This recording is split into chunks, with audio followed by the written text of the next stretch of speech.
প্রিয় দর্শক, বাংলাদেশ বনাম ভারতের আইসিসি টি-20 ওয়ার্ল্ড কাপের সুপার 8-এর ম্যাচটি আজকে অনুষ্ঠিত হয়। এতে প্রথমে টসে জিতে বোলিং করার সিদ্ধান্ত নেয় বাংলাদেশ।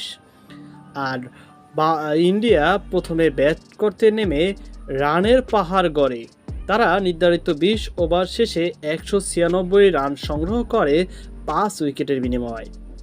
এর দরুন বাংলাদেশকে জিততে হলে দরকার 197 রান, যা রেকর্ড পরিমাণ রানে দখল করেছে ইন্ডিয়া।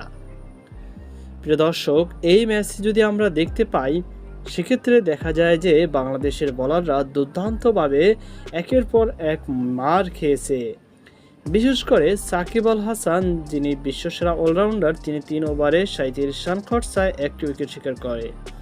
অপরদিকে মুস্তাফিজুর রহমান সবসময় কিপ্টে বোলিং হলেও ভারতের সাথে তিনি সেটি কুলিয়ে উঠতে পারেনি।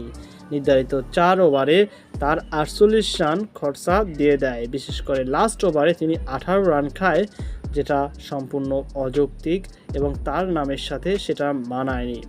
যদিও দুর্দান্ত বোলিং করেছেন তানজিম হাসান সাকিব, তিনি 4 ওভার বল করে 32 রান দিয়ে 2টি উইকেট পায়, এবং রিশাদ হোসেন 3 ওভারে 43 রান খরচায়, যেটা খুবই এক্সপেন্সিভ, এবং 2 উইকেট শিকার করেন। মাহমুদুল্লাহ 2 ওভারে 8 রান দিয়ে দুর্দান্ত বোলিং পারফরমেন্স দেখিয়েছে।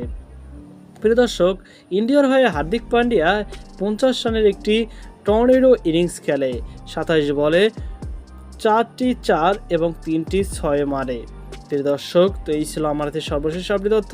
এই রানকে বাংলাদেশ করতে পারবে কিনা আপনারা অবশ্যই মূল্যবান কমেন্টে জানিয়ে দেবেন। আজকে পর্যন্তই, আল্লাহ হাফেজ।